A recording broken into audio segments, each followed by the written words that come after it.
ಸಂವಿಧಾನ ಶಿಲ್ಪಿ doctor B R Ambedkar ಅವರ 134ನೇ ಜಯಂತಿ ಯಾದಗಿರಿ ಜಿಲ್ಲಾಡಳಿತದಿಂದ ಅಂಬೇಡ್ಕರ್ ಜಯಂತಿಯನ್ನು ಆಚರಣೆ ಮಾಡಲಾಯಿತು. ಜಿಲ್ಲಾಡಳಿತ ಭವನ ಸಭಾಂಗಣದಲ್ಲಿ ಅಂಬೇಡ್ಕರ್ ಜಯಂತಿಯನ್ನು ಆಚರಣೆ ಮಾಡಿ ಅಂಬೇಡ್ಕರ್ ಭಾವಚಿತ್ರಕ್ಕೆ ಸಚಿವ ದರ್ಶನಾಪುರ ಪುಷ್ಪಾರ್ಚನೆಯನ್ನ ಮಾಡಿದ್ದಾರೆ. ದೀಪ ಬೆಳಗಿಸುವ ಮೂಲಕ ಕಾರ್ಯಕ್ರಮಕ್ಕೆ ಚಾಲನೆಯನ್ನ ಕೊಟ್ಟಿರುವಂಥದ್ದು. ಭೀಮರಾವ್ ರಾಮ್ಜಿ ಅಂಬೇಡ್ಕರ್ ಸಮಾನತೆ, ಸಾಮಾಜಿಕ ಸಮಾನತೆ, ಅಸ್ಪೃಶ್ಯತಾ ನಿವಾರಣೆಗೆ ಹೋರಾಡಿದಂತಹ ಮಹಾನ್ ನಾಯಕ, ಭಾರತದ ಸಂವಿಧಾನವನ್ನು ರಚಿಸಿದ ಸಂವಿಧಾನ ಶಿಲ್ಪಿ ಕೂಡ ಇವತ್ತು ಅವರ ಹುಟ್ಟಿದ ದಿನವಾದಂಥ ಹಿನ್ನೆಲೆಯಲ್ಲಿ ಇಡೀ ರಾಜ್ಯದಾದ್ಯಂತ, ದೇಶದಾದ್ಯಂತ ಅಂಬೇಡ್ಕರ್ ಅವರ ಜಯಂತಿಯನ್ನ ಬಹಳ ಅದ್ಧೂರಿಯಾಗಿ ಆಚರಿಸಲಾಗಿದೆ.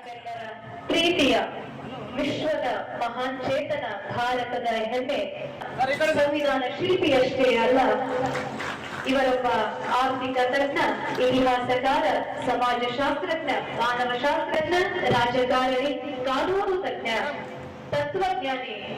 ವಿಶ್ವದ ಯಾವ ವ್ಯಕ್ತಿಗೂ ಇಲ್ಲ ಅಂದ್ರೂ ತಪ್ಪಾಗೋದಿಲ್ಲ. ಹಿಂದೆಯೂ ಇರಲಿಲ್ಲ, ಈ ಮುಂದೆನೂ ಆ ತರದ ವ್ಯಕ್ತಿತ್ವ ಸಿಗುತ್ತೋ ಅಂತ ಗೊತ್ತಿಲ್ಲ. ಸಾಧ್ಯ ಅಂತಹ ಮೇರು ವ್ಯಕ್ತಿತ್ವ, ಅವರೊಂದು ಮಾತನ್ನ ನಾನಿಲ್ಲಿ ಸ್ಮರಿಸಲಿಕ್ಕೆ ಬಯಸ್ತೀನಿ. ವೇದಿಕೆ ಮೇಲಿರುವವರೆಲ್ಲರೂ ಅವರಲ್ಲಿ ಭ್ರಾತೃತ್ವ, ಅವರ ಜನ್ಮದಿನದ ಶುಭಾಶಯಗಳನ್ನ ವೇದಿಕೆಯ ಪರವಾಗಿ ನಮ್ಮೆಲ್ಲರಿಗೂ ಸಮರ್ಪಿಸ್ತಾ ಇದ್ದೇನೆ. ಕಾರ್ಯಕ್ರಮವನ್ನ